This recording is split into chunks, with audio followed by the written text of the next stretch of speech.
Welcome to Libertarian Tex-Mex podcast. We're trying a different format today.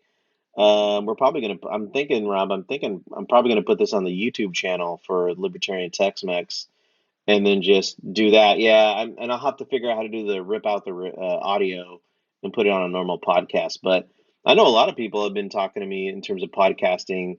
They're like, you should just go to YouTube and then use the audio podcasting as like a backup for people. So we'll know. We'll see. We'll see what happens here. But welcome to Libertarian Textbook Podcast. I'm Caesar Geary. This is Rob Calvillo. You get to see his beautiful face now. You get to see my beautiful face. Yeah, right?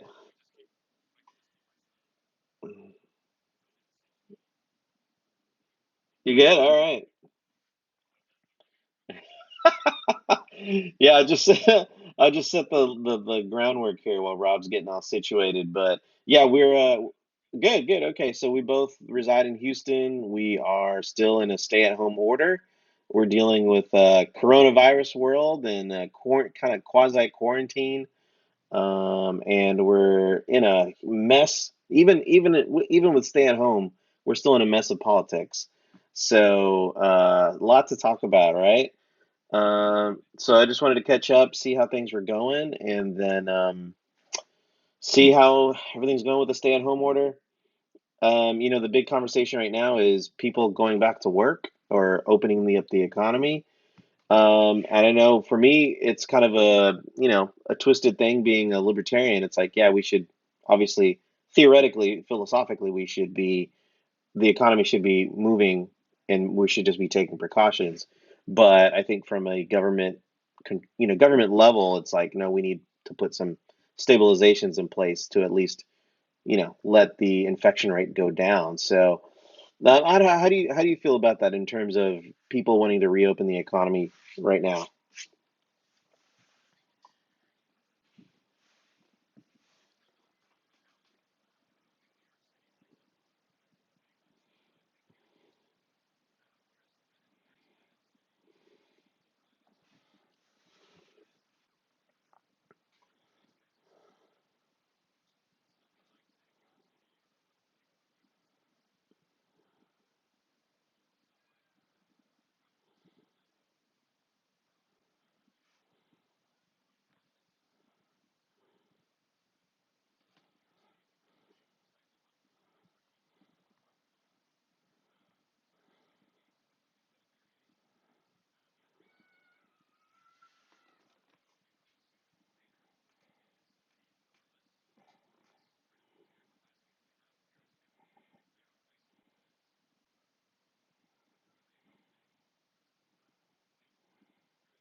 Yeah, I'm starting to hear that, and not like you said. There's some. I think it depends on the region. If you're in an area that the population is concentrated, obviously you have to. It's different than if you're out in the country where people are more spread out. So I think I know I have a friend of mine who was telling me that his parents both work in the hospital in a rural area, and I think they're talking about being furloughed because everybody's just nobody's going to the hospital, right? So now they're looking about eliminating some of the staff.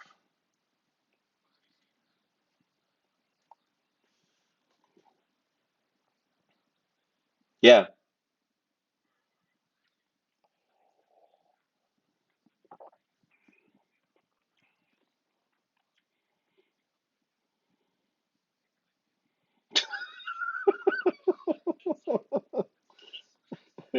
Yeah.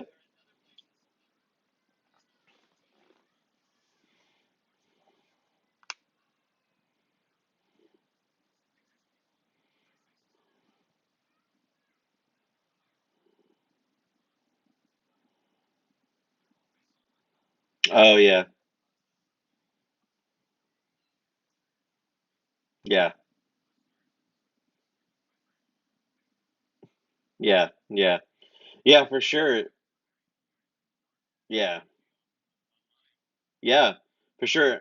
And I think that's where you're right. That's where it comes in is there's areas of concentration where it's a totally different story, right? Where there's a high rate of infection, but then you have other regions that are not, they have more spread out, more rural.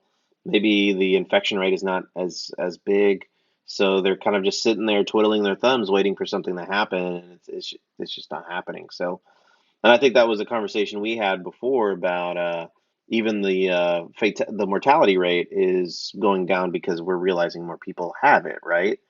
So that's another thing we have to contend with in terms of we thought it was, well, it is deadly, right? To the people who it's going to hit, like anybody who's like has a pre-existing condition or if you're elderly, it's going to be really tough. But I think the death toll is in terms of a percentage, it's much smaller than we thought.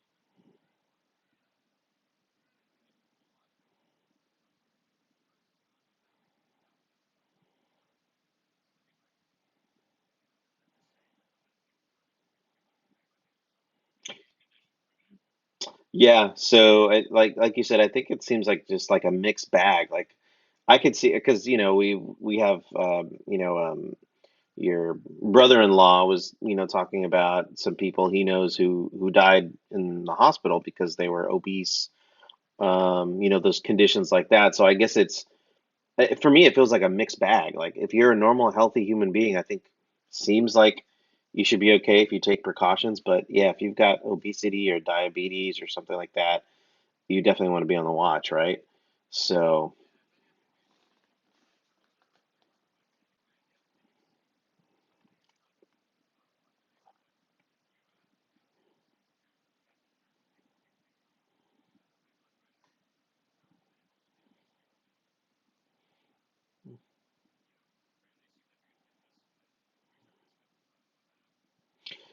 yeah, I know, and I know that I think I told y'all too is I have an aunt and niece that just got diagnosed with coronavirus in Detroit, and that was kind of my panic too. Was like, oh, how's their health? Do they have access to hospitals and treatments and stuff like that? Because I'm sure I'm interested to see how the coronavirus impacts income levels. You know what I'm saying? Like does a person with a higher income recover from coronavirus better than someone with a low income? You know what I'm saying?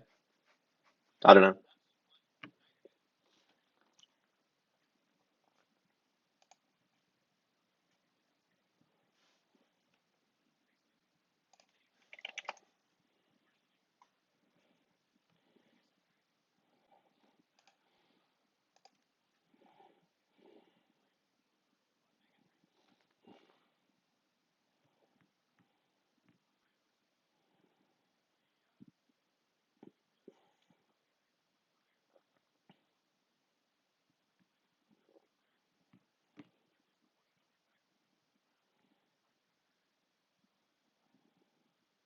Health conditions. Yeah. Yeah. Yeah.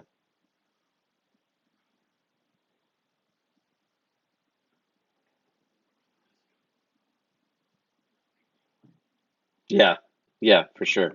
So it's more of like a correlation than a causation, right? Yeah, for sure. But yeah, it's really interesting. I mean, I know you've been on social media. There's there's one side of the spectrum, and it's completely the opposite of the other side of the spectrum. There's people kind of like you said, there's a lot of people still doing doomsday. We're all gonna die, and type of thing. But then the other side is like, oh, it's not a big deal, and you know, we should go out and frolic. That was my sarcasm, right? They're going out. They should like we should go out frolic and hug people and stuff like that. And I'm like, maybe something in the middle, like be cautious when you go out,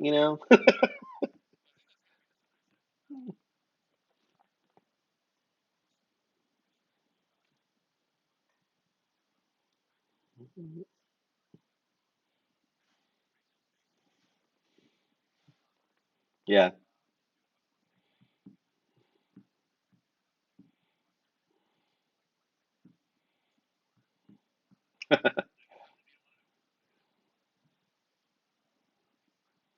Yeah.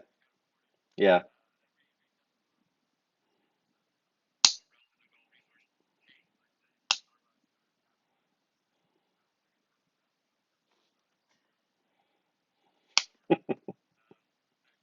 Yeah.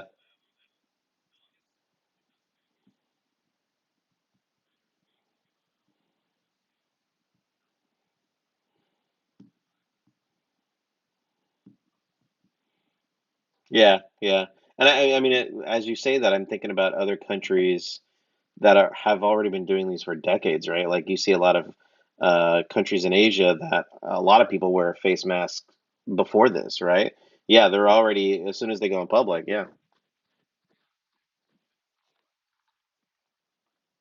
Yeah.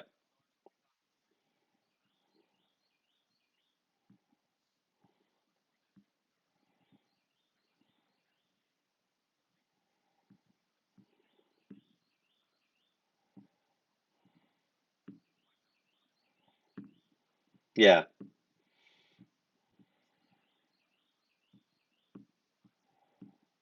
Yeah. Yeah.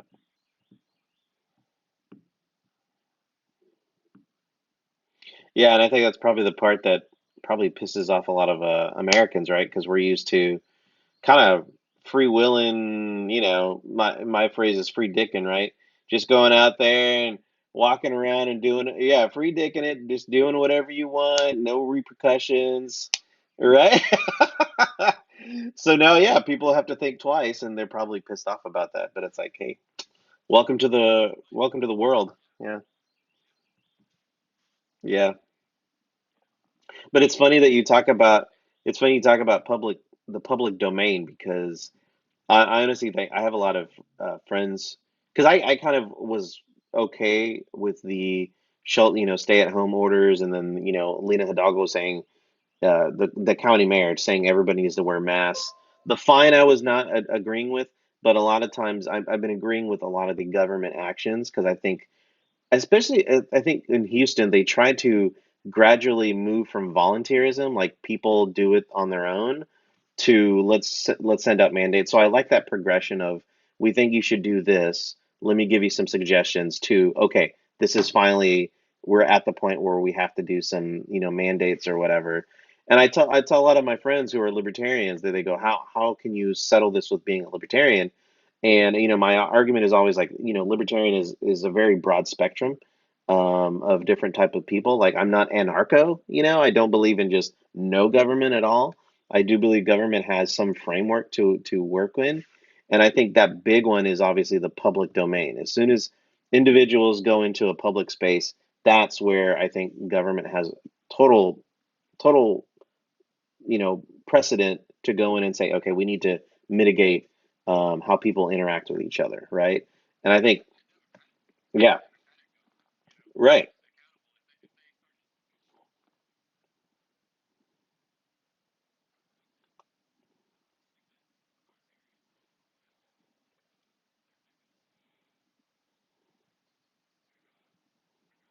right, yeah, yeah,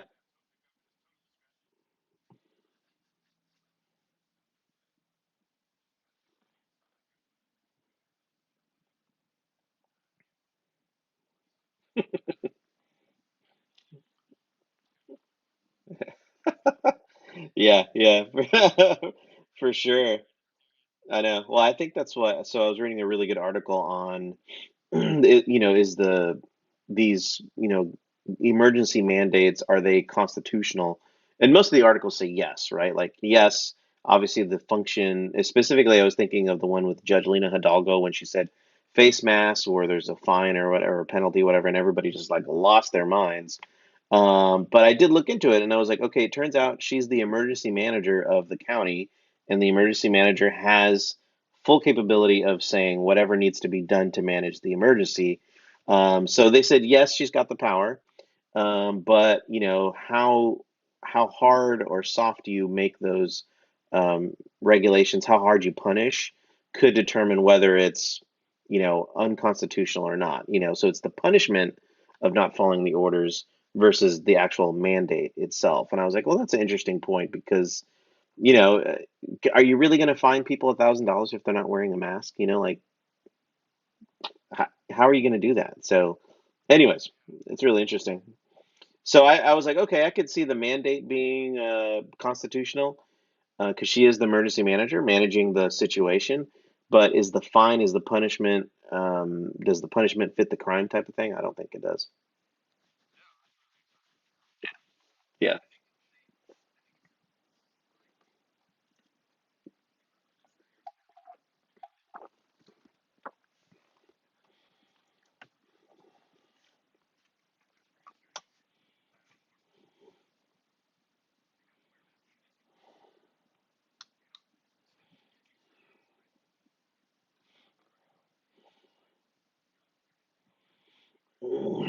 Wow. Yeah.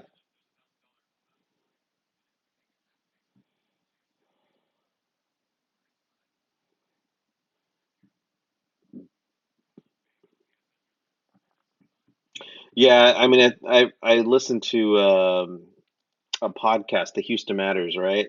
And they did an interview with her this Thursday, and she was like, "Yeah, I mean, we're not going to be punishing anybody, but I guess I was like, maybe she just had to put something on the books, like if you don't do this, then this." But I mean, she's not following the punishment rule, and apparently the Houston police aren't, and the mayor, they're like, we're not going to be, issuing any fines or anything like that. So it just sounds like more of a just a we'd like for you to do this.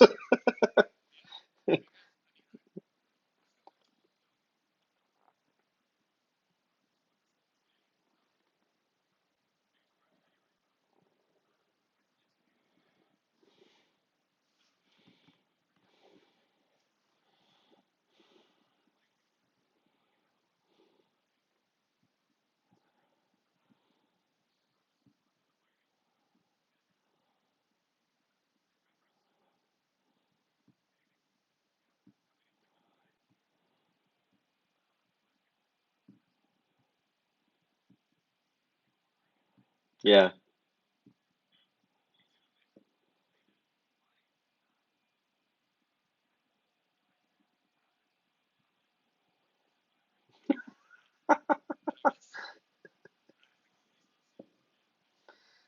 power. Yeah.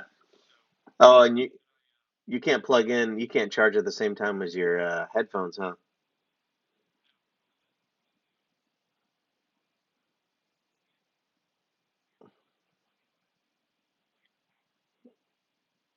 You go speakerphone or something?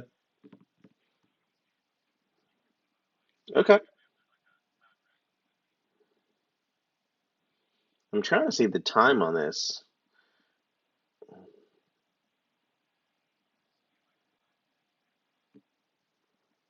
I can hear you. Yeah.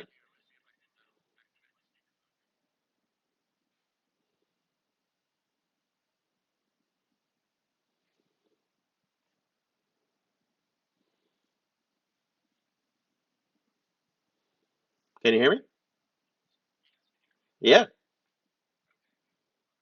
Sweet. So you're charging the phone? Sweet. Awesome. Yeah. So you were saying you're out running and everybody's not wearing masks or anything like that. So I mean, people are just doing what they normally do. But it sounds like you took some precautions, right? Glasses, bandana. Cool.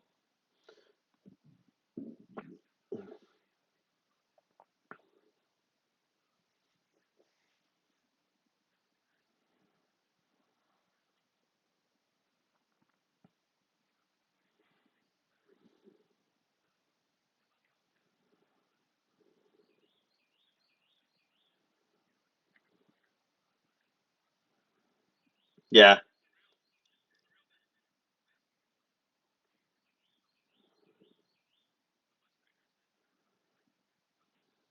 Yeah.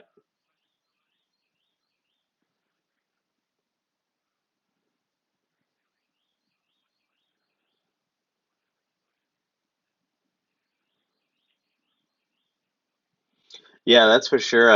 That's how I got the flu before this whole pandemic hit. Was I was in New Orleans one day, actually for 2 days, and then I came back and I went to the Galleria, and I was just like 3, 4 days in public spaces, and it's just like hit me like that. So that's right. I went to the XFL game, so a lot of public spaces, and I totally did not take any precautions whatsoever. So I think if anything, that's probably going to make me think twice. Once we're out of this, I'll be like, maybe I need to take some precautions when I'm out in public spaces. If XFL ever comes back.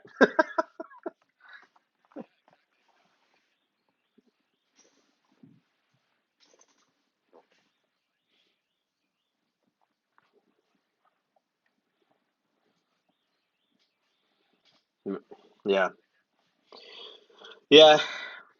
That's just a part of the.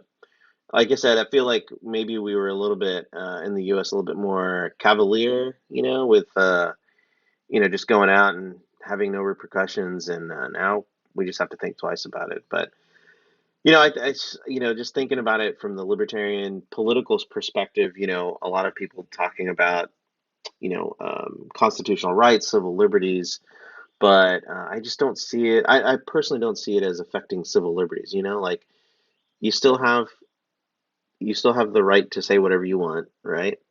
You still have gun access. You still have everything else. So I just don't.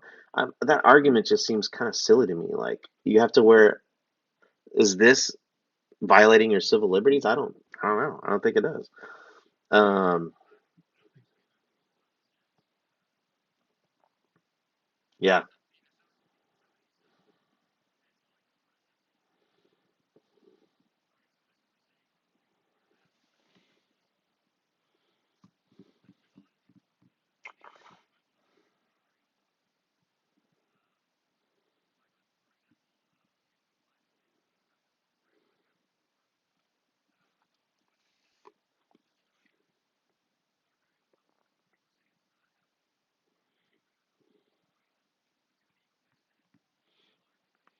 Yeah. How dare you? Yeah. Yeah. Yeah.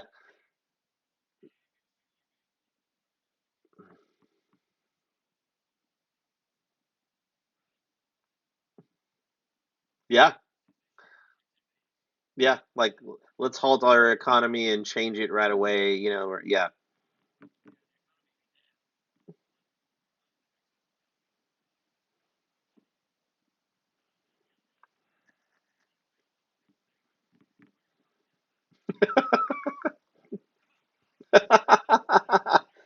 Right. Well, it's funny talking about climate change because, I mean, I think every city is recording like cleaner skies because nobody's on the road anymore, right? So I was laughing at this. I was thinking about this morning when I was my shower time is usually when I think a lot. But I was thinking about that. A lot of people were talking about these like massive changes to the economy and how we get energy and et cetera. And literally the last 5 weeks, we've cleared up a lot of the carbon in the air just by not going out as much. And it's like all it took was a little bit of just not going anywhere and let kind of Mother Earth, so to speak, do her recycling that she normally does, and she can handle it. It's just that idea of I thought it was interesting. I was like, man, wouldn't it be? I was like, wouldn't it be cool if we just like the entire world just went on lockdown for like 2 weeks out of the year? Because you could probably clean up a lot of the carbon in the air. You'd give at least Earth enough time to recycle it through. So I was like, interesting that we didn't have to do any massive economic changes besides just stay the fuck home. Um, so, anyways, I thought it was pretty interesting.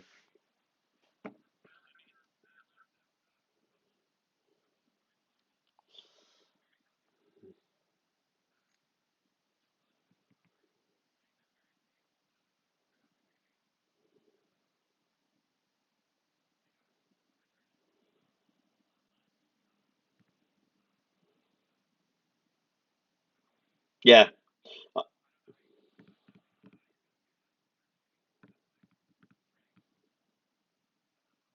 Yeah.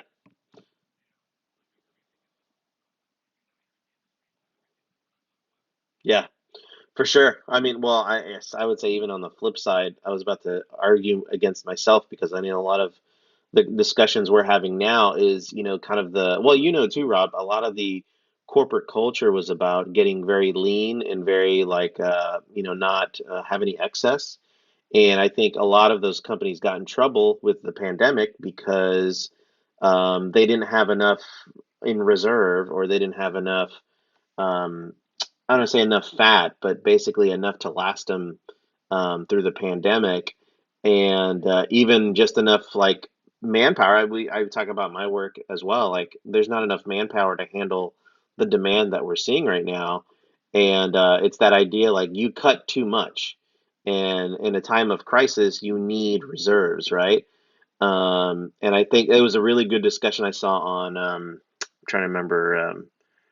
What's that platform? LinkedIn. Sorry, LinkedIn. They were talking about that because there's like, lean culture is dominating the corporate environment, but now they're questioning like, are we too lean? Are we too focused on being too lean, and we don't have enough, in a time of crisis? And I thought it was an interesting conversation.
Yeah,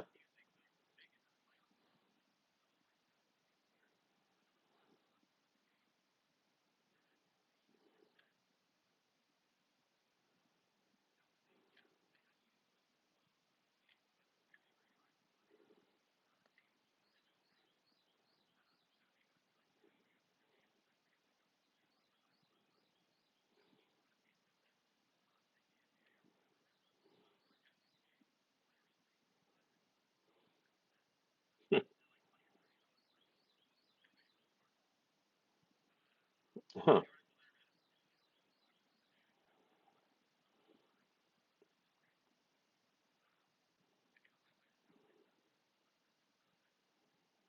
Yeah,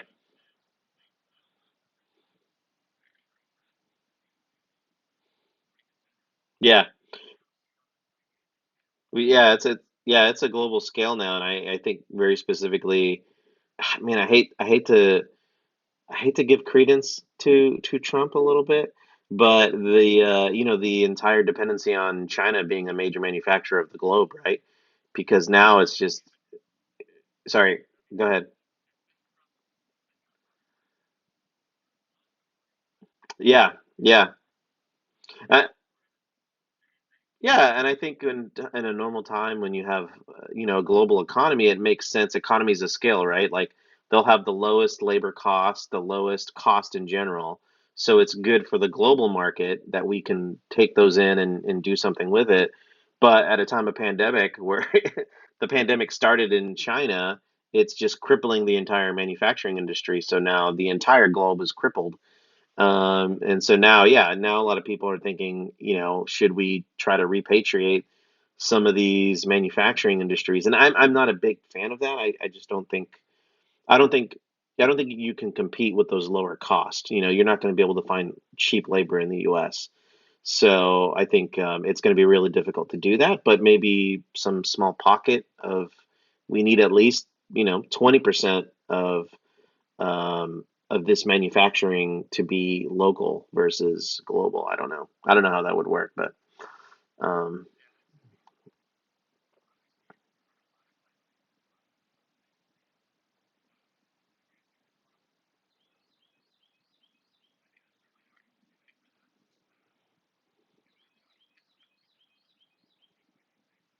yeah,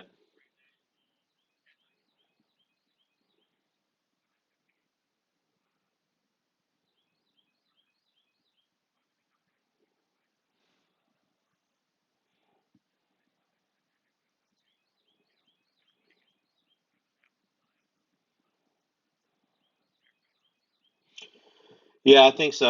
I'm always like mapping out like how would that happen? If if I was a company, I would say, hey, I want at least what would be the percentage that you'd want secured um, locally, and then what can you import? I don't know what the question. I don't know if it'd be like 20, 30% domestic, um, and then you'd probably be able to balance out the cost. The cheap cost of 80% of your product being imported, balanced out with maybe the higher cost of a 20% coming in from the domestic, maybe something like that. But I guess you'd have to see. I mean, I know the conversations I've heard about, hand sanitizer, because a lot of those materials get imported from places like China, get imported, and they can just bring it in a lot cheaper. I know the conversation is, hey, should we invest in local domestic people, making those materials? But I think the conversations I've heard is more like, well, we don't think it's going to last long, right? So why put the investment into a local hand sanitizer market?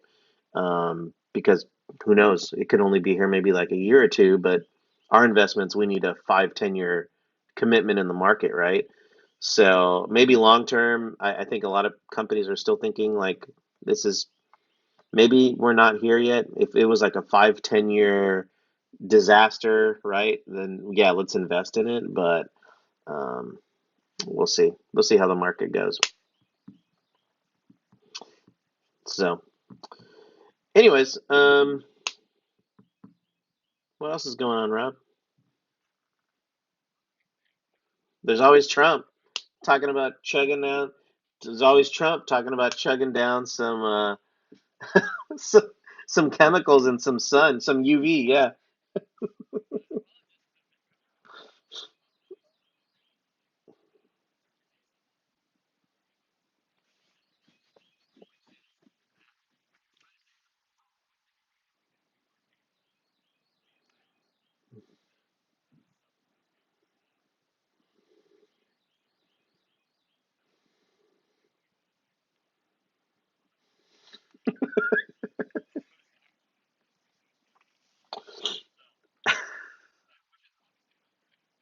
yeah. Who knows what he meant? Like at first it was no, he didn't mean what he said, and then it was he said that, but he was being sarcastic.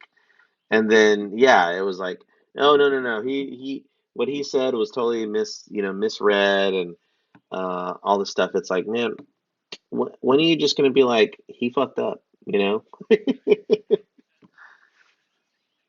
he really does.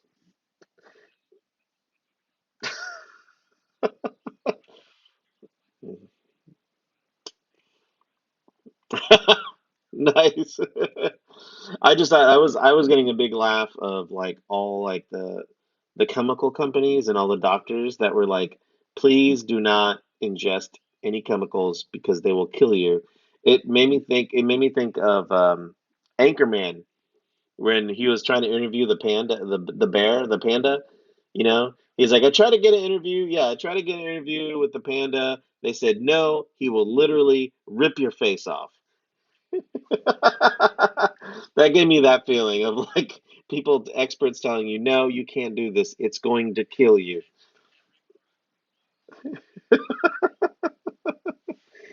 Such silliness. But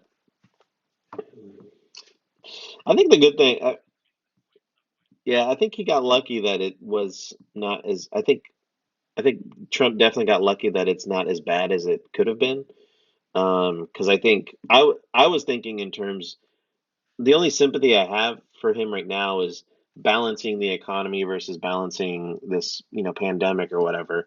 Because I know it's got to be tough on anybody. Like, when is, and I saw something on The Economist, I think, was like, when is the threshold of hurt going to turn over to like we need to open back the economy?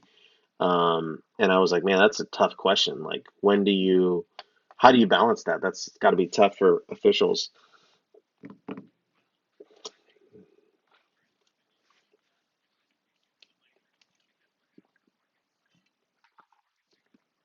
Yeah.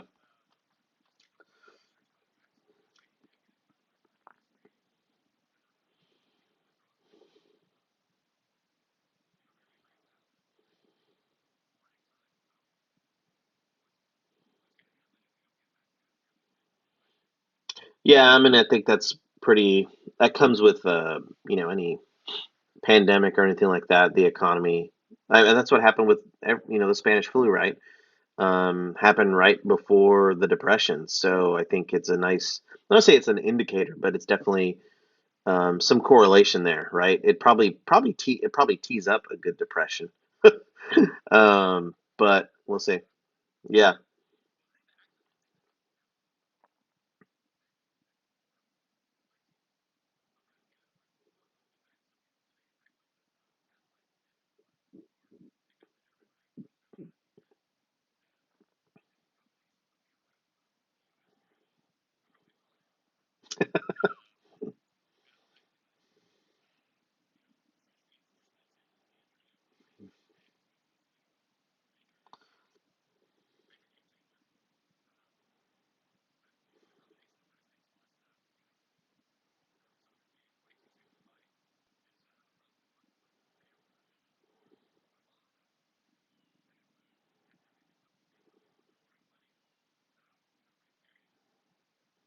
yeah, yeah, yeah.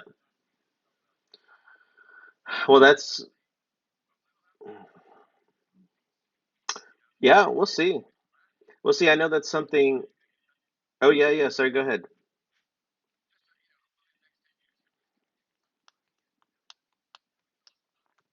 It's funny you say that because now that I'm thinking about it, it is one a libertarian argument.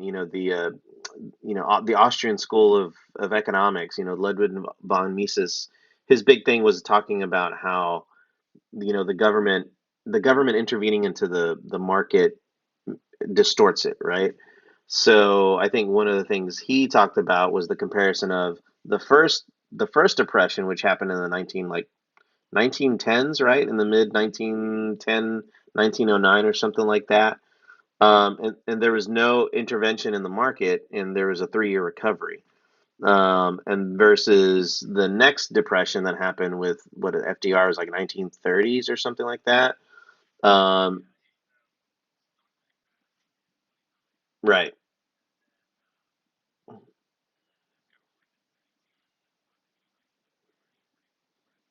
Yeah, yeah. So I think the Austrian school, Ludwig von Mises basically was looking like, hey, if there's no federal intervention, the market will recover pretty quickly. But if you do an intervention like FDR did, like heavy, heavy, he's like, it's going to take 20, 30 years to recover. It prolongs the recovery of the market. So it'd be interesting to see what happens now because, I mean, there's been like billions of dollars injected into the market, probably trillions of dollars now. And I'm curious, yeah, I'm curious how that's going to impact the market short term and long term, because I think I think in terms of libertarian arguments, this is where it's the strongest. I think is short term, yeah, you're going to get some money, but long term, you're liquidating your dollar, right? You're devaluing the dollar. Yeah, so I mean, you're going to get a job, but it's going to take instead of $3 for a gallon of milk, it's going to take like $5. So it's sucking out your money, right?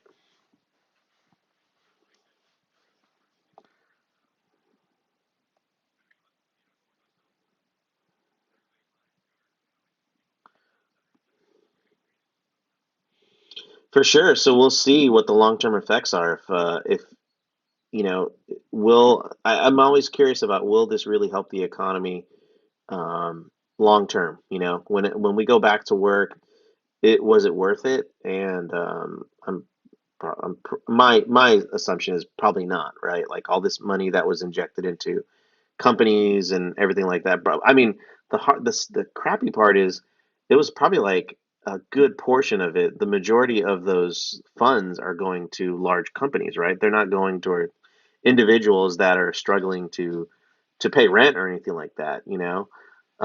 So all that money is, probably getting stuffed and um, I don't know, not to be negative on any company, but I'm sure the logic is, cut your cost and then like basically hunker down until you can weather the storm.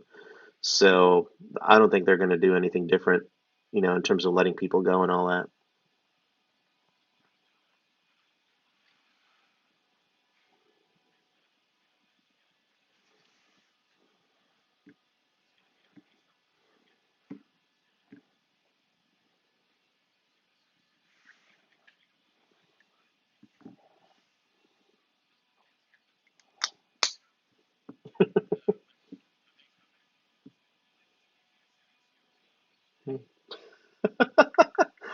I was joking with my friend Matt because he was like, basically all the single people are gonna like rage as soon as they can go out and party again.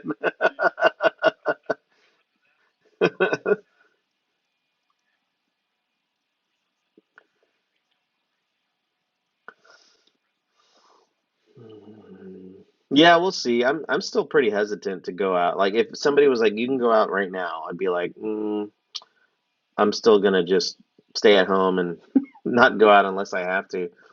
Like there's like one restaurant that opened up in Houston, like for sit down, and I was like, I don't want to go. Like I'm gonna wait probably like a month or two and see how those people are doing.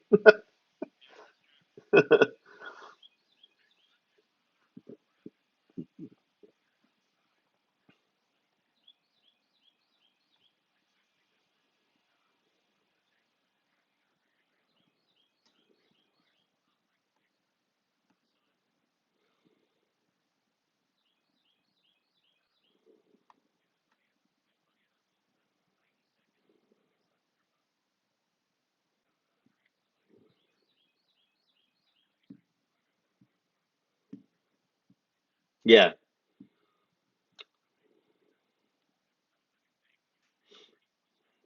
Well, that's what sparked the whole Trump thing, right? Because they were talking about how the virus on the surface, yeah, sun will kill it. Alcohol, anything that's like 70% or more alcohol will kill it like right away. And then that was a normal conversation, and then it went into, I heard there's like, you know, talk about putting these disinfectants in your body, and who knows, let's see what happens and all that stuff. But yeah, that general idea of on the surface, yeah, sun and alcohol and disinfectants will kill it right away.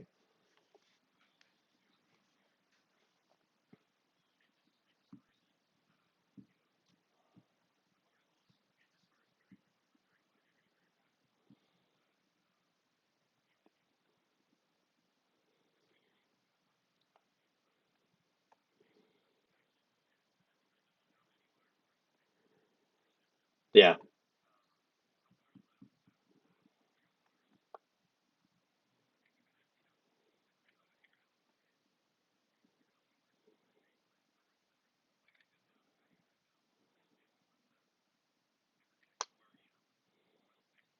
yeah.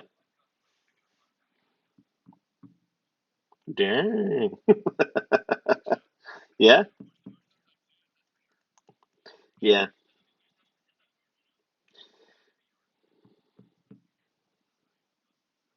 yeah. It's a weird scaling because I think compared to other major cities, we're doing much better. Um, Extremely well. But I think we're still the highest rate in Texas, right? So scaling, yeah, I think comparatively to other cities at our size, we're definitely doing like much better. And I think that's a benefit. I think, like I said, I think that is a great benefit to The local officials like the mayor and the judge and the communities kind of all cooperate. I think even companies, it was a very nice cooperative effort, and I think it still is. I think most people are in agreement. So it's like I said, and I think compared, I think of my own libertarian philosophy. That's what you want, right? You want everybody to be willingly cooperating versus being forced to do something.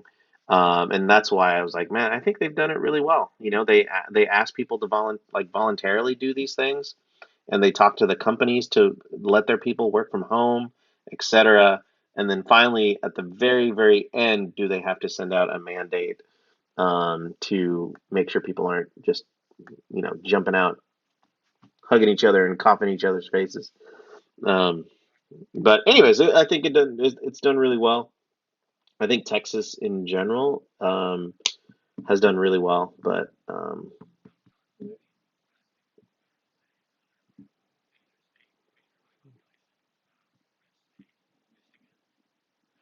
yeah, hmm,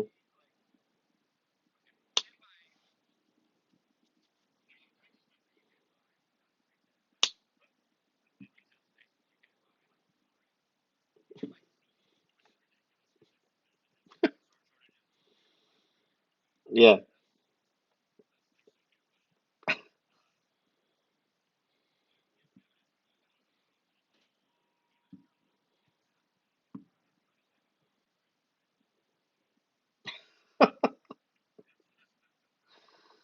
yeah, yeah.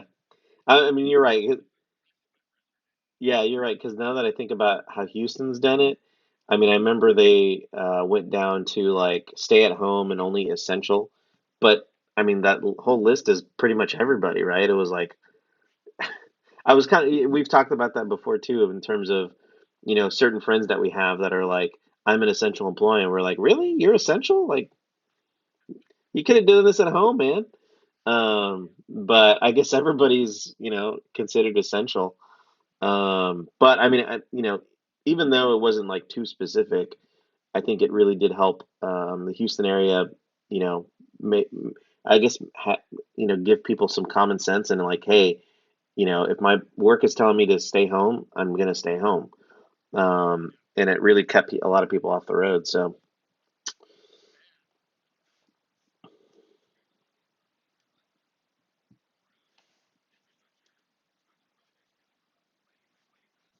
yeah, yeah, absolutely.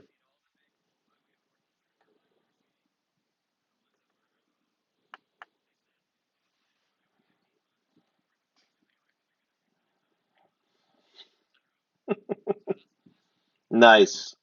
Yeah, that's right.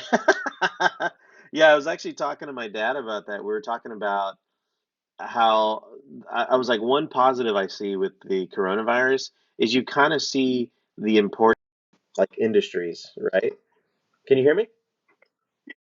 Yeah. All right. I guess my AirPods went. One of the things I found interesting, I was talking to my dad, was how you can kind of really visualize where the economy, like which industries are still running and still needed, and you're like, you see the direction where your future economy should go, right? Like, obviously you see like, social media and tech companies, like everybody's using online tools at home. So that's obviously one area that you can still work in and not be affected by a pandemic. But then the other industries I was talking about was like the blue collar, like roots of any industry, right? Like logistics, like you can't get rid of that. You need drivers. Um, and you think about energy, you think about raw materials, you still need all those base businesses, no matter, how evolved your economy goes. So I was like, you can kind of see where you have some good security, like even medical, right? Like medical's high demand. So I was thinking about that with, future kids and stuff like that. Like, now's the time to visualize where they have some good job security. And, if they don't want to do medical school, if they don't want to go to, they don't want to get it. It was that, the whole conversation of not everybody has to go to college. Maybe if you go to a trade school, you can be in a logistics company, like doing driving or, something like that, and you would have a solid job for the rest of your life. So, anyways, I think it was just interesting thinking about that whole old adage, everybody's got to go to college and, you know, get that same degree and whatever. But I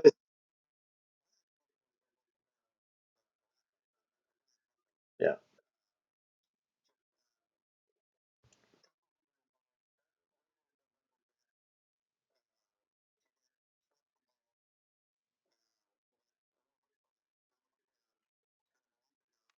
yeah, yeah,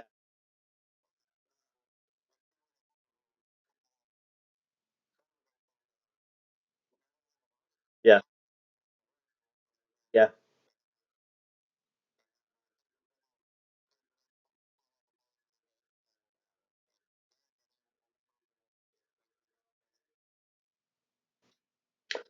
yeah, for sure. I mean, I think the whole, the structure of a trade school to university, master's, PhD, or whatever. I think that totally should be, like you said, rethought of and restructured because I think about me because I didn't know what I wanted to do in college.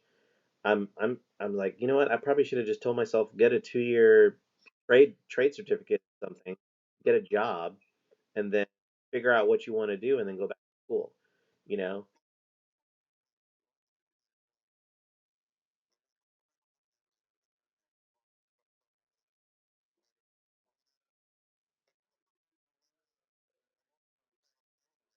Yeah,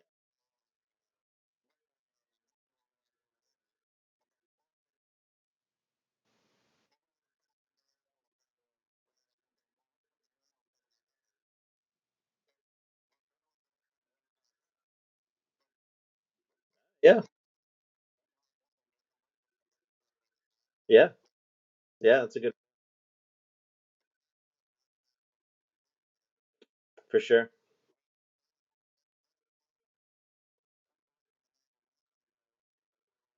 Right.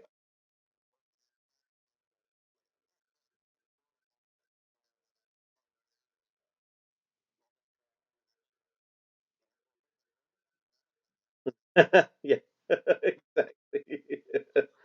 Or just can you record a podcast? I had to figure that out. I had to go on YouTube, and there's a lot of people that do it. So that's like I said. There's the old school economy that's like you won't. It's hard to get rid of that. But then there's also the new economy, social media and content. Adding content to social media like YouTube and stuff like that. I think that's thriving right now.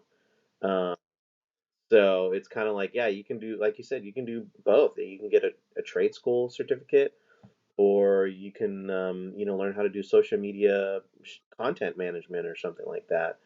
Uh,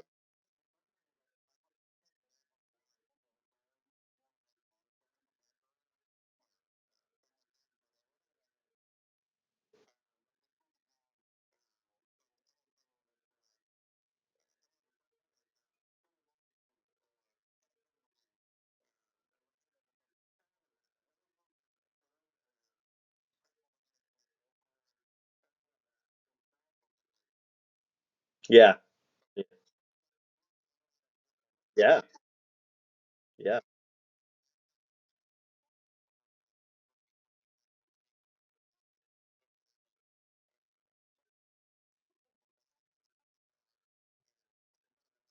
yeah, yeah,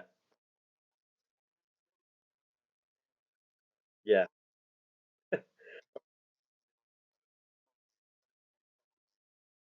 yeah. Or yeah, or my case, I was thinking my case was specifically I thought I got into psychology because I thought I wanted to be like a therapist, right? And it wasn't until the very end, and I was on my senior, that you get more closer to the people that actually work in the industry, and you're realizing, oh shit, this is crazier than I thought it was. For me specifically, it was like you're dealing with people like Suicide Watch or whatever, and you're like, oh shit, I am not equipped for this. Like, you know, I'm not, I'm not emotionally equipped to like, you know, um, be the quiet listening person, you know. I'm the person that's like, you need to take care of your life. And I was like, okay, so I'm totally not meant to be a psychologist. But had I known that at the beginning, maybe I would have like pursued something else. So maybe there's some way to like get people in the field earlier, not in the field, but like like the intern, like right, yeah, uh, yeah, yeah, that right. That'd be nice if they had that at the university, where you do like a couple hours of interning somewhere a week or something like that. So at least you know that that's what you want to do. But yeah, you don't find out till you're much later when you have people like come in and interview, and they're like, this is tough. You're like, anyways. All right, man. Well, I think we're gonna finish off. Let's hope this works. Are you recording on your side? Okay. I'm recording still too, but if you're listening or you're watching or paying attention, thank you so much. We're going to post this on the YouTube channel for the Libertarian Tex-Mex. Go ahead and follow, like, and subscribe. But thank you all for listening, and thank you for kind of coming with us along this journey. We were just ripping off audio podcasts. Rob would actually come over and we'd put a mic out and have a conversation. And now I think because of the coronavirus, honestly, we've had to try new technology. So probably a good thing. I'm pretty sure we're gonna probably get some more subscribers because it's a video instead of just a straight up audio. So we'll see what happens. But thank you all for watching. And Rob, thanks for talking with me. I really appreciate it. We'll need to get yeah, we'll need to get some of the crew on here as well to get some of their opinions. But they're a little camera shy, but we'll figure out something. All right, thanks. Hey, there you go. Thanks, Rob.